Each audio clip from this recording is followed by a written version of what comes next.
Hi everyone, Katie here. I am so excited to be the first one to let you know that the Pod Squad is going to be back at the Midwest Arts Expo, September 16th to the 19th in Indianapolis. We loved the conference last year and cannot wait to get back. We are going to be live recording in the Expo Hall again in booth 512, so make sure you stop by and say hi. We're going to be at PD. We're going to be out and about networking, saying hi to people, and feeling those conference vibes. If this is your first time going to conference, or maybe you're a veteran, or maybe you just haven't been in a few years, make sure you go back in your podcast feed and check out our 2 conference prep episodes, How to Conference and Mentorship. So we cannot wait to get back to Indianapolis, the heart of the Midwest, and we hope to see you all there.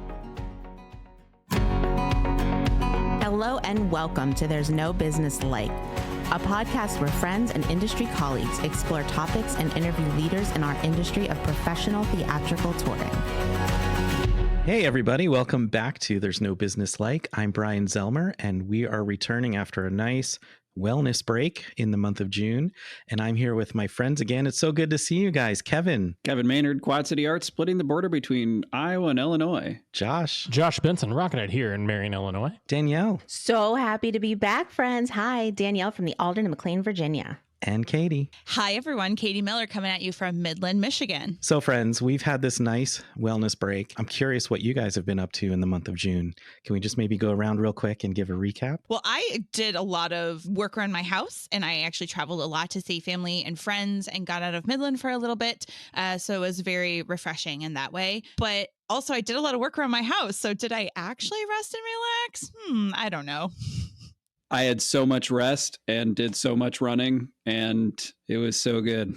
Did you guys have a heat wave where you were? Because we are going through a crazy heat wave. Yeah. How does that affect your running? Do you change the time you go? Or you sweat a lot more? Yeah, just more sweat, more water, more electrolytes. I finally got to go on a trip. It's been forever. It's been so many hey, let's go on a trip. And then that weekend comes, and then guess where I am? My house.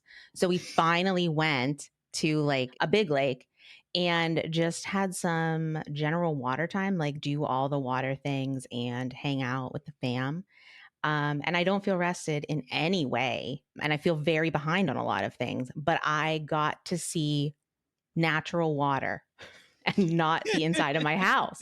I love that for you, Danielle. Thank you. I went to Belize for a week and really relaxed there. In addition to the rest and relaxation, Ashley and I, my wife, have had a children's clothing store together for the last few years, and we have lost our retail space. It was leased out from underneath us, and we've made the tough decision to go ahead and close that store. And so for the past few days, that's the process I've been going through. Actually, as we're recording this, I'm sitting in the space because I'm currently doing the final demolition of our displays and clearing it out today.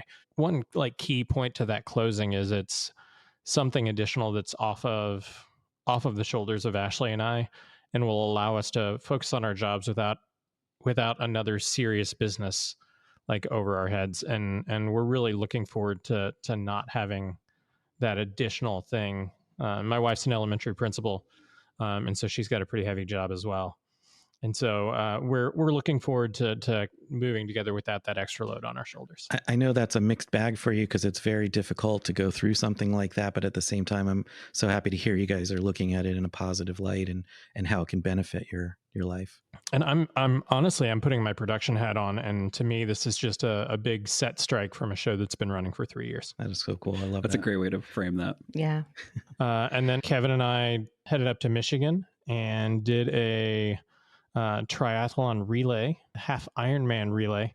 And I almost died on a bicycle, and Kevin looked like a stud out there running. So it was pretty great. But I would say the more impressive part about that is that Josh left Marion, Illinois, and I left Rock Island, Illinois. And there is a point where those routes merge together on our paths, and we actually caught each other at that exact merge point. We merged together and Yes. entered Michigan as a team. Yes. That's amazing, you guys. Kevin was like, "Your bike looks really nice." He calls me. He's like, "Your bike looks really nice." And then I look in the rearview mirror. I was like, "Son of a bitch." Yeah, it was wild. I was like, "There's no way that's him." I had a great time at Pennsylvania Presenters Retreat in Philadelphia, and wellness was a very big part of that. So we did a lot of walking and yoga and all kinds of things that this body is not used to, and it was great. And then I also spent a lot of time listening to some of our old episodes that I hadn't taken a time to actually listen to in a long time.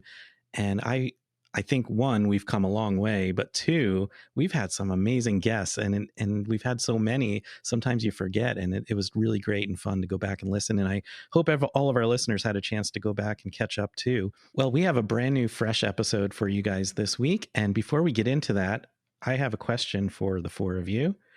Have you guys ever found yourself stuck in a situation where you had to get crafty and make something to find the solution to the problem?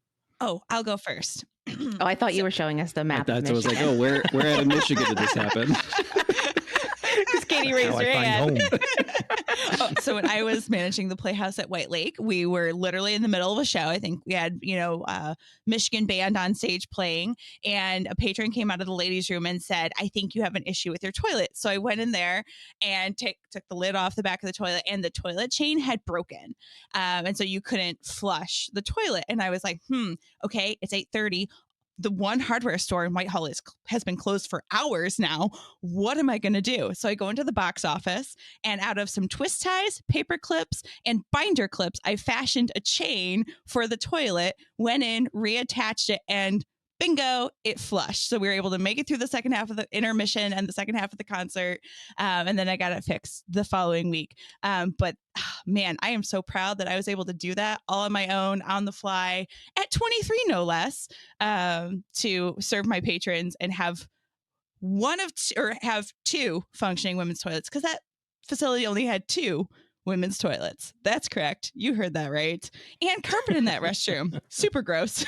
So like gross. I know, you guys. right. We renovated shortly after that. Yeah. So do you also now get to put plumber's apprentice on your resume? Oh, I have. What haven't I done in a historic theater? I've fixed toilets. I've installed radiators. Katie, you know what that's called? That's called being an arts administrator. Other duties as assigned. Yes. I don't know that a truer word has ever been spoken, you guys. I know that this has happened to me like 1,000 times in my life, but like right now, I'm in a void of like, I've always had all the tools I needed and never had to come up with something to base your question on. But Katie reminded me that when I was a wee young arts administration lass, I worked in a theater, and I had to make copies for, I don't know, for some general reason. And like the copy machine jammed, and like 1.5 people worked there. And it was a day where like the half person who had worked there like all summer like happened to be off, and like was being staffed by like other children. And like there was just a problem. Like we needed copies, and we had a printer that was from like 1980 that like definitely didn't have instructions. Like you couldn't just Google like, like the instruction manual for this copier. And I just remember like sitting down on the floor with all of the sharp, pointy things I could find, like first, like within the administrative office, to like try to pry open the thing. And like I definitely opened like at one point, like the toner cartridge, and like ended up being like, the carpet was dirty. I ended up in the shop looking for pointy things. And like eventually like a shred of paper, the size of like my finger came out, and, then the copier was like, oh, okay, thanks. When I was working at the Orpheum Theater, we were hosting an event. It was like I think it was for our centennial like gala, like 100-year event, mixture of a fundraiser. We were going to be announcing, all the funds that we've raised, et cetera, et cetera. One of the things is we wanted the event to sort of feel intimate, but not have people like sitting in the seats. So we had to figure out a way, like how can you take about 100, 150 people in a space that's designed for, about 1,000 and make it feel intimate by like having sections closed off. So we were figuring like how, like it'd be really convenient if we could lower the ceiling for this event. And so it was like sort of brainstorming some things, but really like what the final thing we came up with was we actually just strung cafe lights from the balcony rail to the first electric on the stage to just basically like make everything bring that down. And it was something we sort of did on a whim. And then after that, I think just about every renter who was hosting an event there was like, can we put the cafe lights up? It was like, this is not as easy as we would like it to be, but yeah, sure, for a price. So that's the curse of doing a good job, Gavin. Yep. We were trying to figure out whenever we opened our store what to do for signage. And I had put together like a placeholder on our Facebook page when we announced that the store was opening that was literally like a hedge, and I overlaid our logo and over it. And then Ashley and I were talking, and I was like, I can just recreate that. And so I bought a bunch for our outdoor signage, I created a hedge background on the sign itself, and then overlaid a piece of plasma cut steel in our logo over the top of it with spacers to where it stood out from it, and it automatically grabbed people's attention and really made it work for us.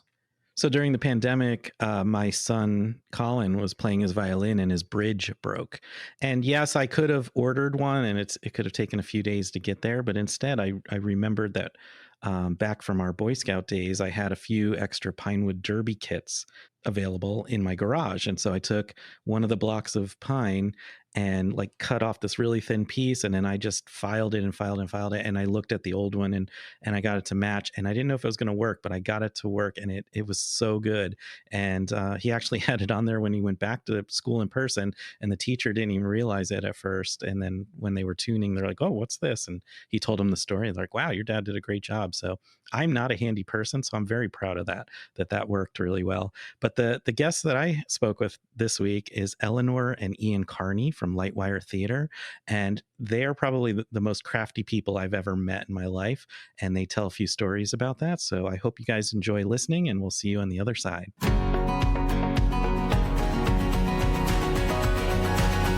Hi, I'm Eleanor Carney. I'm with Lightwire Theater. My husband and I joint direct, joint manage, build, choreograph, everything else you could think of. And hi, I'm Ian Carney. I am the artistic director of Lightwire Theater, and I really appreciate the notion that I do more than just direct and build. And thank you very much for including me in the rest of the business.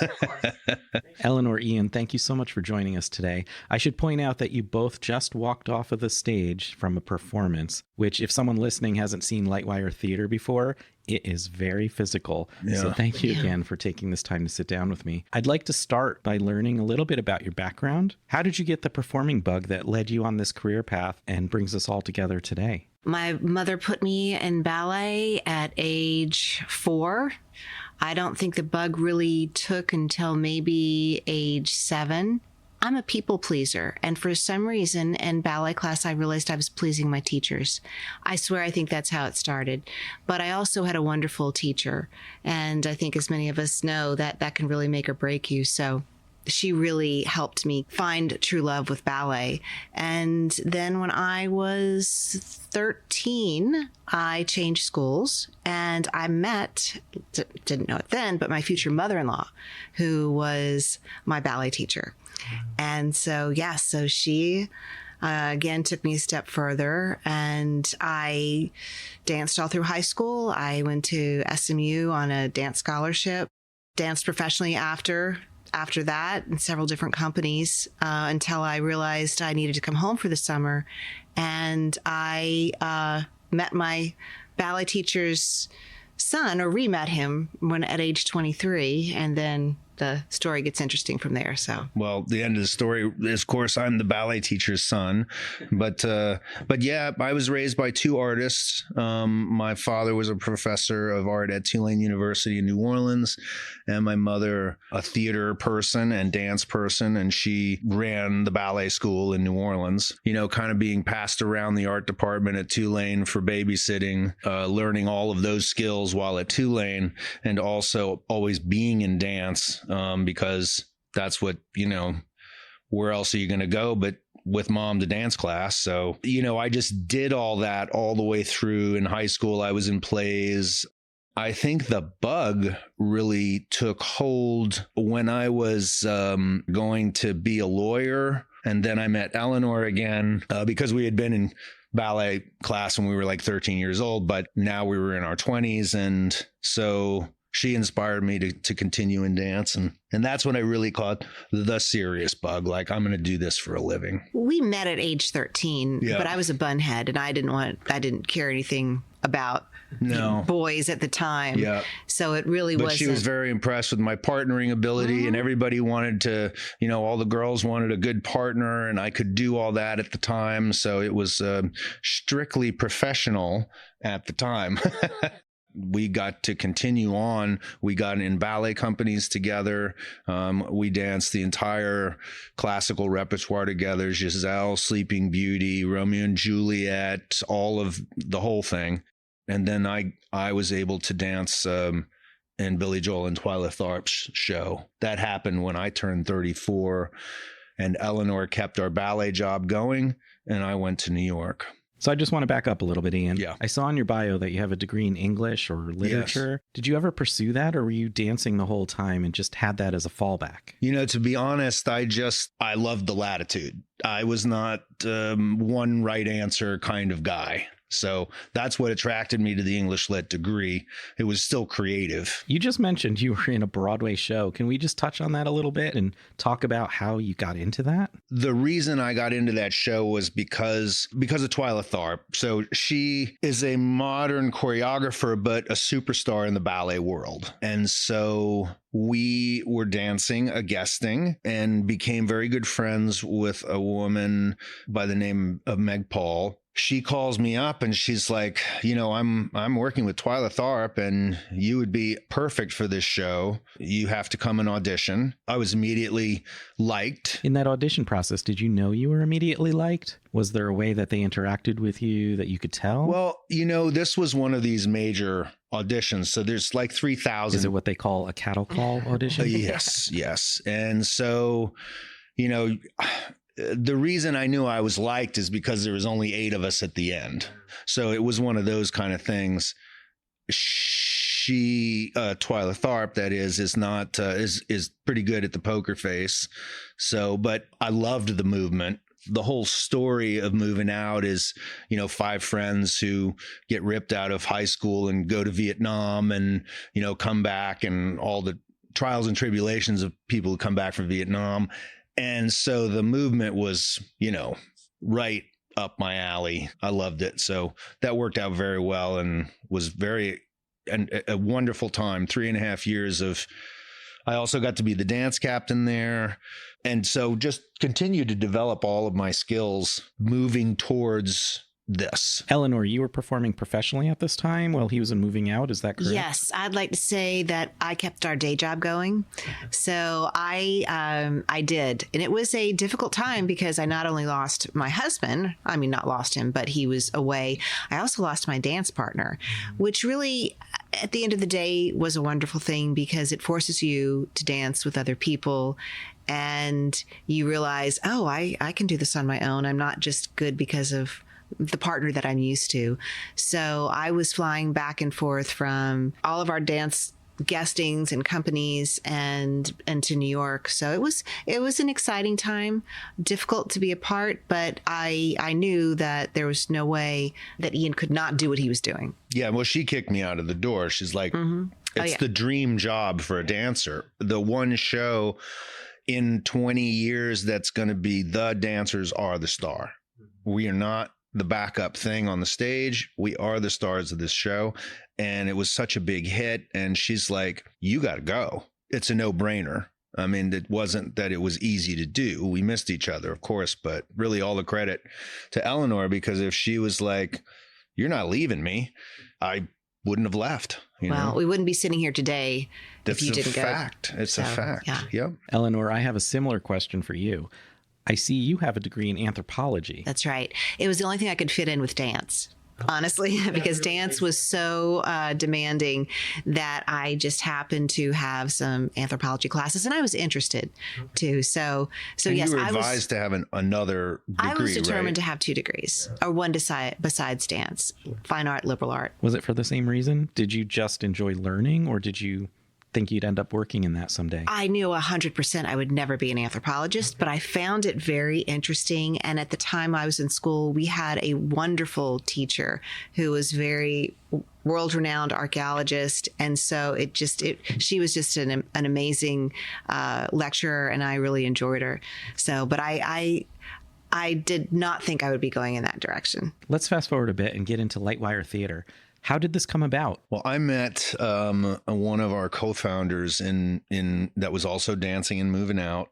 His name's Corbin Pop. He and I just hit it off, and he showed me this wire called L-wire, electroluminescent wire.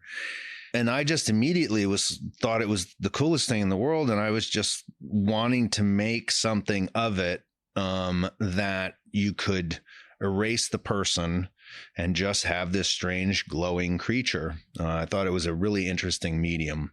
And that was kind of the beginning of it. We made a green dinosaur and we made a little humanoid thing. And I scored a 10-minute piece of how this little professor makes this dinosaur, and then the dinosaur comes to life and wants to kill the professor. And then the professor makes a heart and gives it to him. And then they become best friends.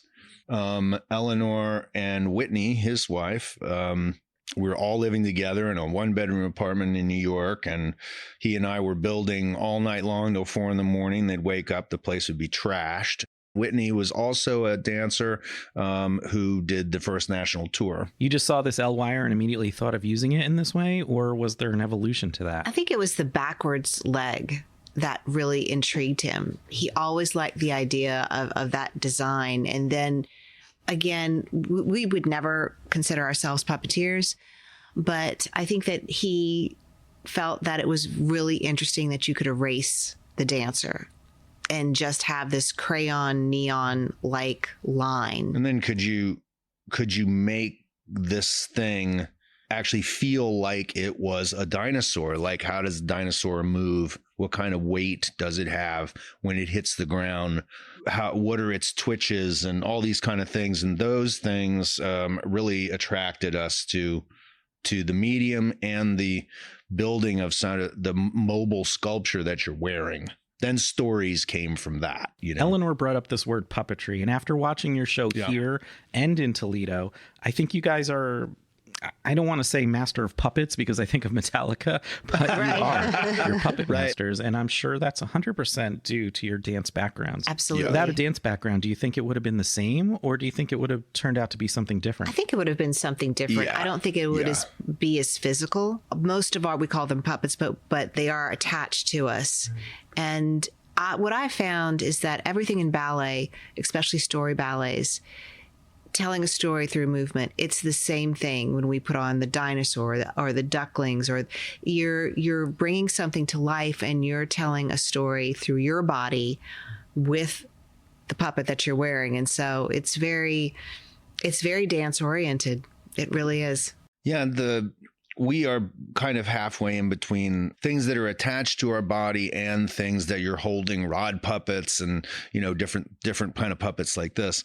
But when you know that the definition of a puppeteer is bringing an inanimate object to life, you don't really get caught up in, is it more costume? And, when we did the National Puppetry Festival in Atlanta, we were one of their featured performers, and we were scared to death. I mean, yeah, because we have so much respect for people who are in this world, and we were just hoping they wouldn't think we were just putting on a costume or doing something. No, they loved what we did and embraced us, so much, and we were so proud to call ourselves puppeteers. And when I make all of our characters and our puppets, I mean, I have the same strange affection, I put them on the shelf and they look at me and they're, and that goes to my next question, because I know you make all of your costumes. Yeah. And you use recycled materials and things you buy at regular stores. I mean, anybody with creativity can put these together. Yes. I'm sure that was a process, and you probably developed characters over time. Yes. How was it from when you developed your first dinosaur character you were just talking about to what you do in your most recent shows? And was there a learning curve there, or did you get it right away? Yeah. No, we did not get it right. Everything broke all the time. There are rules with L-Wire, and L-Wire is the basic rule is you can bend it into shape, but you cannot repeatedly bend it. It does not like to move. It'll short out. So those sort of rules about how you can use L-Wire, and then that's just the dressing. I mean, the form underneath it, the armature that you're using has to last through repeated use. It has to. How is it going to be packed? Every day when you move from show to show, and you really have to think of a lot of different things. What are the everyday objects that are going to work for you that you don't have to reinvent the wheel? Our dinosaur legs really interface with the back of they go around our belt as a weightlifting belt. And then on the back is actually a skateboard. And we turn the wheels sideways. The legs go into skateboard wheels. And a skateboard truck will give you two different kind of hinges. It'll give you a forward and a back, but also it's designed to give you a sideways hinge because that's what a skateboard truck does.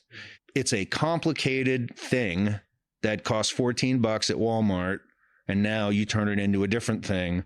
And that's a good example of how just looking at the world sideways solves all your problems. It's already there. It's already out there to do what you want. You don't have to spend $1 million at it. Disney likes to, but we don't. I love as you're describing this, you're like, yeah, of course, it's so simple. But you do have to have such a creative mind to be able to see something from an ordinary thing. And that's something I wouldn't have been able to see looking at it. So that's a pretty special talent, Ian. Yeah, well, thank you. I mean, we come up with the problem, and then we wander around Home Depots and Walmarts and sports authorities and places like this, trying to just look at things and what are the pieces and parts of this thing, and does it solve our problem?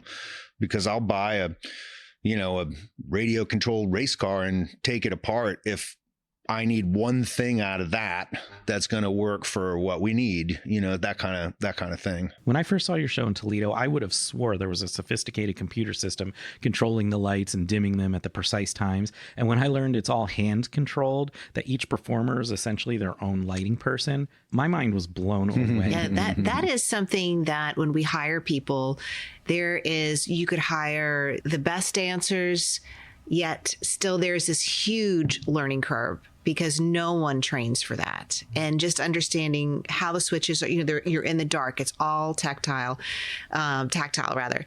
But that is something that takes a moment. Yeah, no computers. To us, it really is. Well, it solves two problems. It solves a redundancy problem. Everybody's got their own power supply, so the whole show is not failing. I'm sure there's not one person that's going to listen to this that has had 100% success with computers. They're going to fail. The only question is when. So relying on them just seems like a bad idea. So in that way, we have redundancy. If somebody in the show fails, well, at least you're only losing one character in the show. Have you ever had a failure before? Oh, yeah. And then you get creative. I mean, you hope you don't lose the lead character that you can still tell the story with. You're already in this very strange world. So people aren't used to seeing this weird world. So you can kind of take it wherever you want to. But we also, each character has more than one line on it, especially the main characters. So you do, that's another thing, going to backup, understanding where your backup lines are. When we first started doing this, we didn't have any backup lines. And now everything is, at least, I think we at least have, you have 4 ugly ducklings up there. Because stunt duck could be an ugly duckling. So yeah, it's and it's all about the simplest solution to the simplest way of doing it, the simplest solution. Engineers that we've tried to work with have tended to really make it so complicated. They study for so long and they're so smart that that I'm always like, if you could just think like an Egyptian would, like the plumb bob. The plumb bob is a piece of string hanging from the ceiling with a weight on it. That shows you what is perfectly plumb. You can spin a million lasers to come up with this and do all these things, but the Egyptians came up with the perfect tool. And we just try to see the world like that. Let's keep it as simple as possible, fixable, and also operational, you know. I love that approach you have for that, but also knowing this as an observer, something about it just makes it more beautiful in the artistry of knowing that it's each individual dancer doing this. Okay. Now, we've talked about all these skills. We've talked about dancing and puppetry, creativity, and your ingenuity that way. But at the core of everything that I've seen from you guys is the story. Essentially, Absolutely. you are storytellers at heart. I've seen 2 of your stories now. I saw Tortoise and the Hare in Toledo, and I just saw The Ugly Duckling here in my own theater in Kutztown, and I teared up in both of them. People that hear these titles might just think, oh, these are little kiddie shows. And I have to admit that in my promotion to this show in my community, that was the reaction I got. And I had to explain a little more to have them understand that no, this is for all ages and everyone can find something and be moved by it. To me, it's about the emotional connection of the performance. That's what attracts me to the theater, is getting sucked into the story and having that emotional connection. That's a lot of words for me to ask how you go about selecting the stories and how you're going to tell them. Well, you said it. Story is everything, because what we do is cool, but cool will get you 5-10 minutes. To make people stay for an hour, they have to be engaged in a character, engaged in the story. So The Ugly Duckling is a name story. The Tortoise and the Hare is a name story. Our other stories are stories that we created ourselves, that we came up with. And we like to stay in the animal world, stay away from humans. And our first story, it's really, I think most of them have been character driven. He built a dinosaur. What happens to the dinosaur? We had another character that we really liked that was a mouse that was in our Christmas show. And we felt that mouse could hold its own show.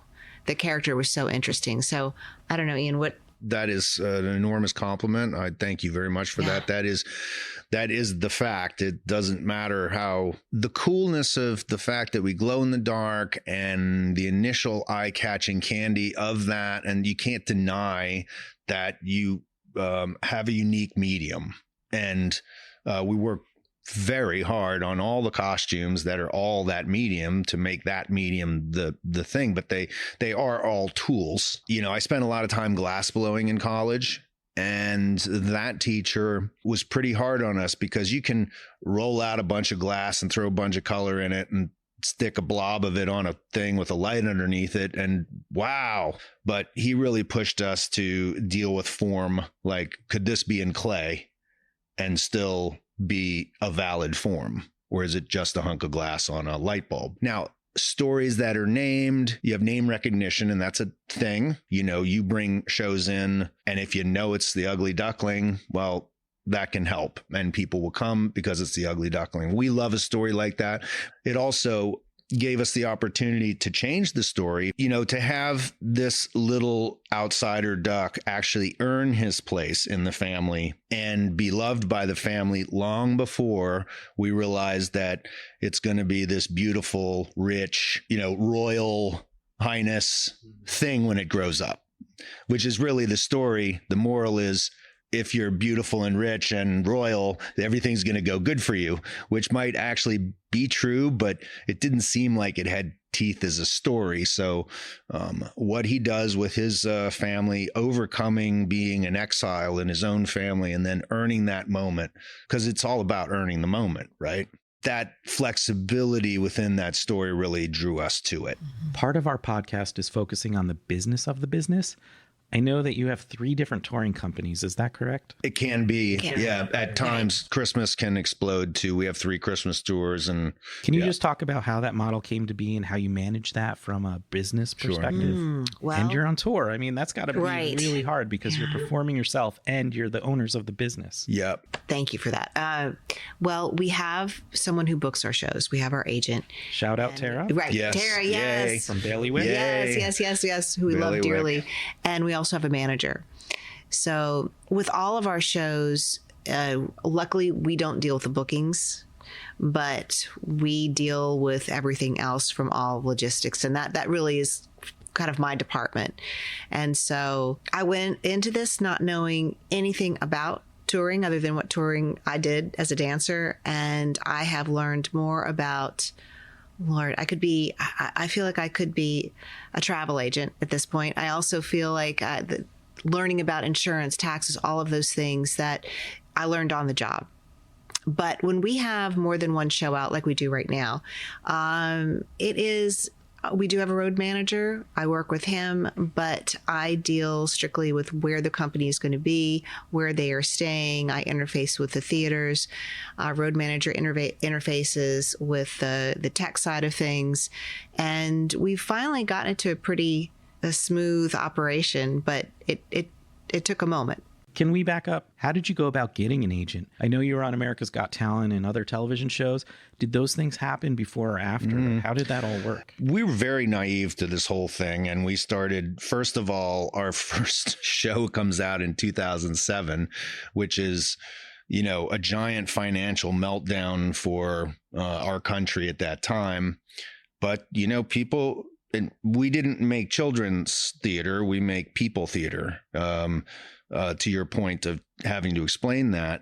So our first show, we were just doing our thing, and a children's theater person, agent came and saw it. And that was the first, our first agent. One agent came, and, I'd never been so confident about something in my life. The words actually came out of my mouth that this is a train that's going down the tracks. This is happening. Are you with us? That sounds, arrogance and confidence, right? Like where's the borderline for that? But we felt very confident about what we were doing. We should back up. So really, the same person who told Ian that Meg Paul, you should come and audition for Twyla Tharp's Broadway musical, also helped us create our first show. Her husband worked with it still does, Detroit Music Hall, and they gave us the funding and they said, look, create a show. They left it up to us. Well, how long? What's it about? Oh, an hour's good. We saw the video. They saw our video of our dinosaurs and our little bits here and there, and they commissioned a show. Yeah. And at the same time, they also invited an agent to come see us. Yeah. So Cheryl Hansen, who had Kids Entertainment, right, was good friends with them, and she came. She was brave enough to pick us up. Yeah. And really worked very hard for us and gave us a name with a show that had no name. We maybe would have been advised if an agent advised us to come out with something like The Ugly Duckling, but we came out with a show called Darwin the Dinosaur. We were like, wow, it's the evolution of love from a dinosaur's perspective. We had no intent on saying anything about Darwin, really anything about that other than evolution. People evolve, and that would be good. That was in some parts of the U.S. I can understand that. It became the D word. And we were like, well, let's call it something else. I mean, there's no agenda. Banging a drum for anything. I just want people to come see our art, and that's it. Yeah. And also because we're nonverbal from a dance perspective, there's so many, the audience really participates with our work. They're putting their own movie onto what is happening. And I think that is a very rewarding for us in terms of international travel. We spend the summers in China. All this is because we're just ballet dancers, and that's how you tell stories. That's right. So I have a time machine, and I like to bring you back real quick to when Corbin came to your 1-bedroom apartment with that L-wire. Is there any advice or anything you'd like to tell yourself or encouragement at that time? The same thing I would tell my dance students: stay in class. You want to dance? Stay in class. You want to be in the theater? Stay in your acting classes and get on that stage as much as you can to perform. I think that is the most important thing, and to not give up. Believe in yourself, believe in your project, but stay involved with the thing that you are trying to do.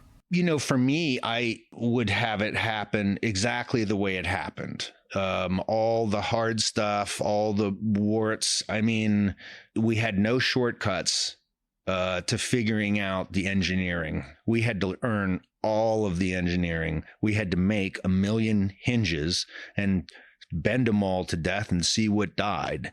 A smarter person might have known, don't use aluminum. You can't bend it multiple times. It's going to break. Anybody who's bent a hanger enough knows it will break. Copper can bend more, all these kind of materials we would never know. You know what's great, Ian? You're learning this by trial and error. You try it and it fails. But what makes you different from other people who are out there performing a show like Lightwire right now is that you kept trying and kept trying and kept trying. I liken that to a stand-up comedian. Most of them seem to bomb at first, but they have something inside of them that keeps them coming back and going back up on stage and trying again. What is it that you have inside that brings you back to the project over and over again? Like Eleanor said, your teachers, your parents, all the influence that you've had in your life that gives you the confidence to just get up off the floor, to not be crushed by failure. Only after you have failed all these times have you earned your moment of success. I mean, that's how it works. It's an old sort of saying, but it's not how many times you fall, it's how many times you get up. And something makes you want to get up. You don't know what that thing is, but I have been definitely blessed with that. And I had so much fun figuring it out. And now that was with our first show, particularly. Then you start to make money. Now more people are depending on you. You're sort of have a machine going. You have dancers that are looking at you saying, hey, your sophomore album better be as cool as your first album so that we can tour and make money and travel to cool places. Be a genius, and you're like, okay, I want to be inventive and do different things, but now here's a whole set of new characters that I don't know if they're going to work. I think maybe they're going to work. And then you start, by the third show and the fourth show, you start to hit the mark more than you're missing, because you build this stuff, you spend 9 months building your show, and then you don't have time for everything to be breaking and failing. You have to be right more. But we are much more right now than we were in the beginning. Come a long way. Yeah. Definitely. The tech has come a long, long way. Yes. I can't end this conversation without asking you, because you're a married couple on the road working together. We know a few other couples in the industry working together, but I was wondering if you have any advice for any young couples that are thinking about working together. Do you have any advice to avoid certain traps or something to help them sustain not only their couple relationship, but their work relationship? I got married to be with my husband, and so many people get married and you're in one job and the other and raising children. And so Ian and I really do enjoy being together. It was definitely our dance career that helped. We were partners, physical and dancing partners. And you have to learn respect. You have to learn professionalism when you hit that stage. It is all about the product, whatever it is. And we have carried that. We were fortunate because we had that with our dancing careers, and we did carry it into Lightwire. But all of a sudden, you're not just worried about the two of you, you're worried about an entire group of people. So we've had our challenges. I mean, there's no doubt. But at the end of the day, we respect one another. We like being with one another, and we like performing with one another. And I think that those are the two key things. I think having respect and professionalism when you need it, when you hit that stage or hit the theater or hit that rehearsal, I think that's very important. Yeah. And because I do most of the choreography and I'm directing most of the things, I give her notes just like I give anybody else notes. So in that way, she's an amazing example to everyone else, because, well, that's just how it should work. But there is no married dynamic when it comes to making the product good. We have had married couples that have been on the road. Some married couples shouldn't work together, right? Everybody can see that. It's just not their path. It doesn't mean they don't love each other. It's just not their path.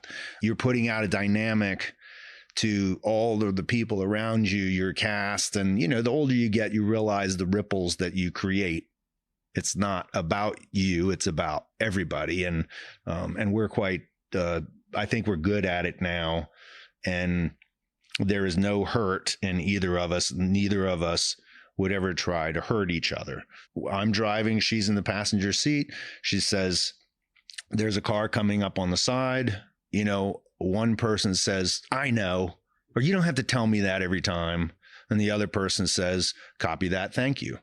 You know, and that's more me, because I can always have an additional set of eyes on the road. I got people's lives at risk, you know. So we try to see it like that. And it works out. Yeah. Do you have any advice or nugget of wisdom that we haven't gotten to yet that you'd like to share for a young colleague just starting out to hear?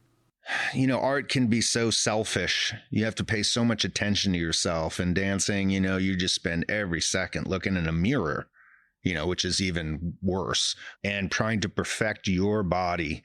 But you're sitting around in a theater and there's a whole lot of skilled people around you, you know, rigging things, pulling the lines, lighting, directing. And I kept my eyes open.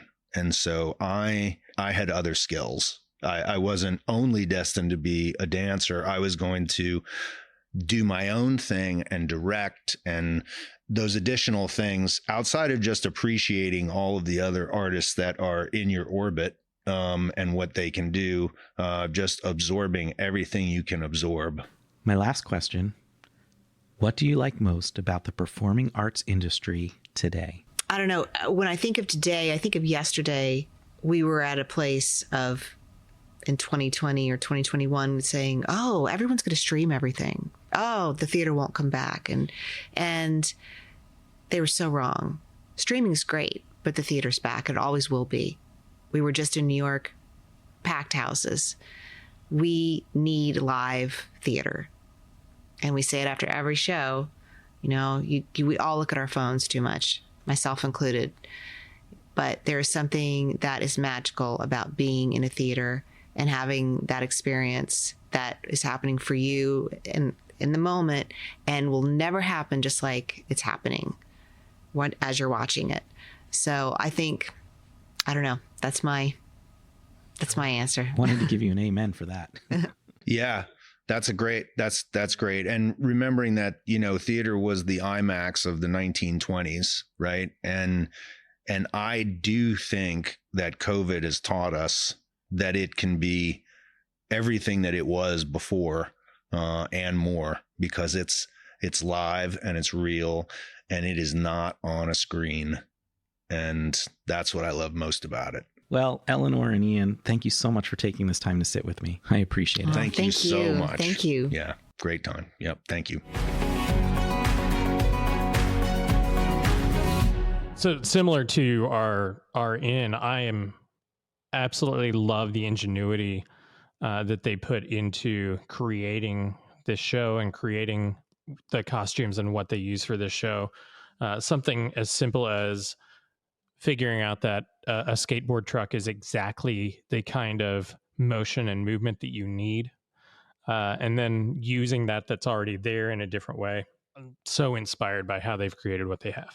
Yeah, it really identifies like the ingenuity of artists, but also highlights people's passions. Like once you find something that sort of like lights that fire, I mean, they found every way to make that happen. I mean, experimented with it, figured out what works, like what, you know, and I love that conversation about, you know, talking to engineers to like problem solve a problem, because that is something that in the arts and like different things like with buildings and, you know, theater mechanics, like that's a common thing that's happened in our spaces of like, oh, like you have to completely overbuild this. Like, oh, no. Like we need to bring this much simpler.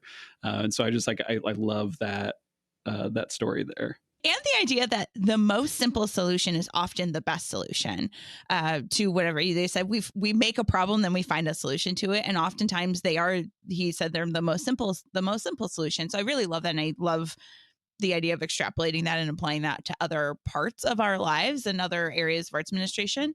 But also, I think it just demonstrates that artists, people are so multifaceted. These are 4 dancers that created the engineering behind the costumes, right?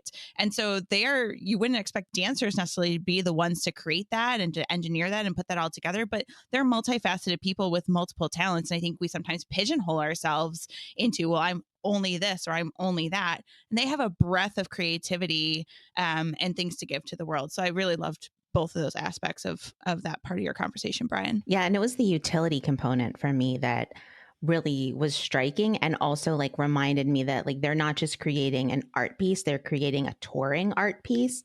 And so like sourcing materials from the sporting goods store and from Home Depot and things that are like built to be bent a million times because like they're built for a more commercial utility like that, and then figuring out the solution and how are you going to pack it. And like, I mean, there's even like choreography kind of like embedded in that of just like how things get packed up, and you know, what it like, how is it that you're going to make sure that it turns on and it works? And that if this belt breaks, you know, like we bought it at a Walmart, so we're probably going to drive by a Walmart and can buy a similar weightlifting belt on our tour. Just like thinking through, you need to make a show, but then also like the show is meant to travel. In a slightly different direction, there was one thing that Ian said that I'm going to get the words wrong, but we only find success through the championship of our failures. And that's not the exact wording, but that's what the wording that's in my head now is, that by championing our failures, by standing through our failures, working through our failures, learning from our failures is the only way we can truly find success, is such a powerful statement and such a beautiful way to move forward and to craft and create something amazing in the way that they have. They also drew a connection at one point between like, you can have these things made in just the exact way that you like, and you can spend millions of dollars to make things similar to what they create.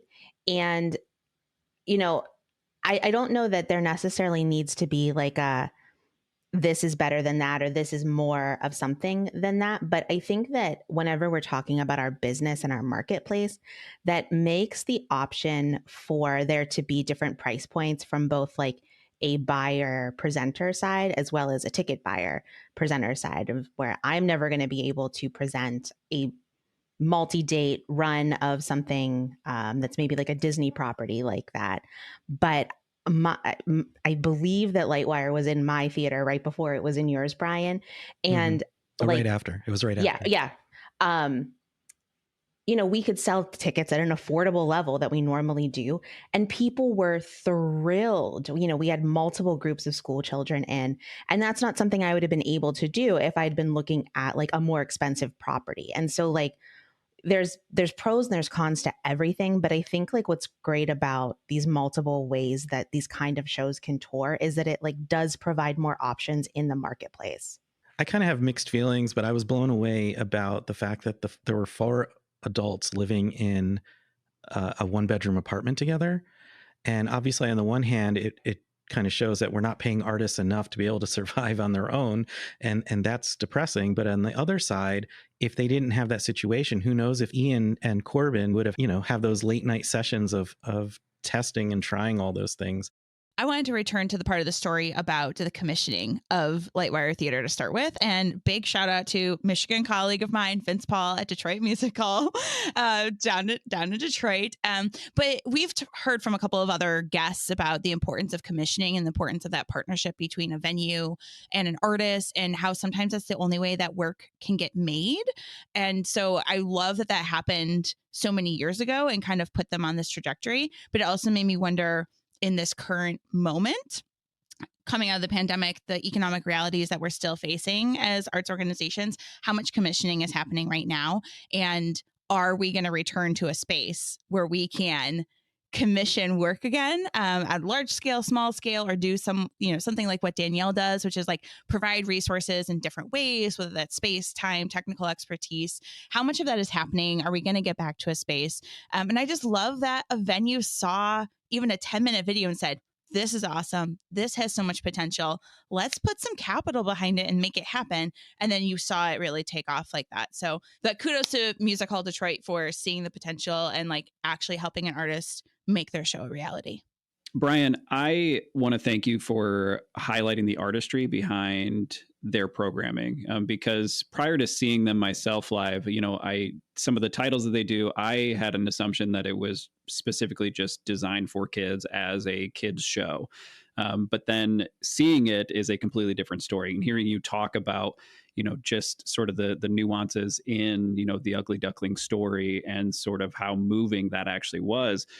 But I think oftentimes, one of the things that we talk about with artists here at Quad City Arts is that when we want them to go into a school, like, we're not asking them to create a children's show. Like, we're asking them to sort of like give them the same performance that you would give an adult audience, but sort of distill down some of the basic things. And that was what I feel that they have done.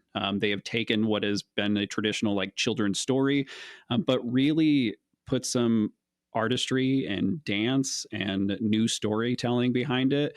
And I think that oftentimes that goes unrepresented or like just not talked about because of, you can kind of get pigeonholed into, it's a kid's show.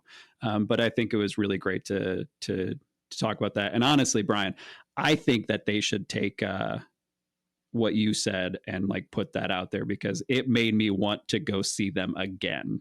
It probably sounds funny to people that I choked up during The Ugly Duckling, but I did. And it was a part, not to give spoilers, but it was a part that obviously was over the kids' heads. But any parent sitting in there, if you didn't choke up at that part, at least get a lump in your throat. I mean, just it was beautiful. And that's I have too at that one. Yeah, I had the pleasure of seeing it 3 times in one day, twice with young children and then once with a family audience.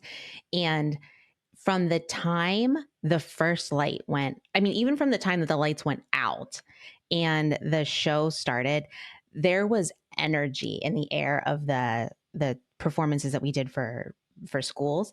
But the second anything happened, the joy that lit up in that space and the fact that like the story kept moving, but it also just wasn't the same kind of lighting effects over and over. It sort of just kept building on itself. And you could tell that they used every bit of creative energy that those wires and they had in them.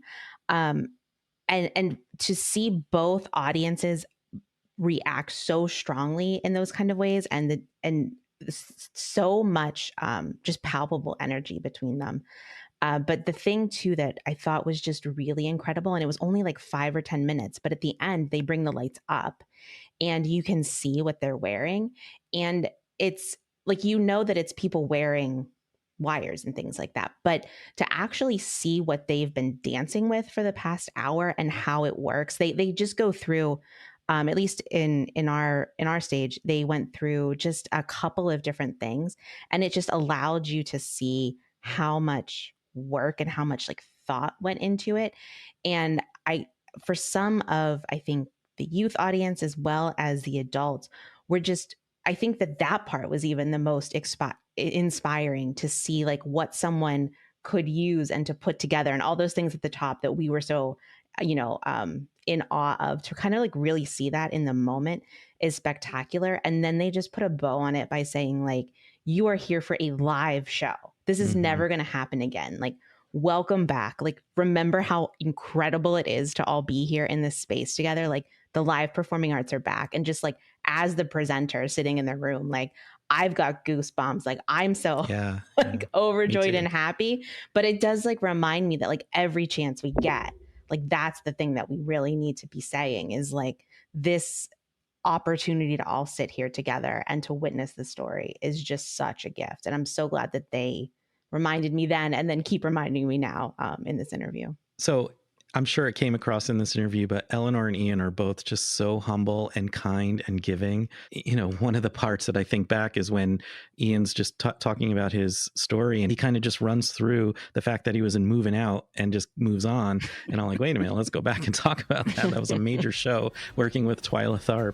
They had just, as I mentioned in the beginning of the interview, they had just gotten off my stage performing a very physical show for an hour and agreed to sit down with me. So I just want to thank them for taking time to do that and sharing their story with us. And we want to thank you all for tuning in, and we'll see you next week on There's No Business Like. All right, everyone. Thanks for listening to There's No Business Like. Our producers and hosts are Bryan Zelmer, Josh Benson, Kevin Maynard, Katie Miller, and me, Danielle Van Hook. Views expressed in this podcast are ours alone and are not reflective of the organizations we are a part of. Keep up with us at nobusinesslike.com. There you'll find links to all of our episodes and socials. If you like this podcast, give us a like, a follow, a review, or our favorite, a 5-star rating. Oh wait, what was that site? I got it, don't worry. It is nobusinesslike.com. Do I sound out bus-I-ness every time I type it? Yep, sure do. Stay in touch, my friends. How should I come into this? Welcome back, friends. It's me, Bryan. We haven't done this in a long Hi, time. everybody. It's good to see you hey. again. This was that was a nice good break. rest. Oh, thanks for coming back.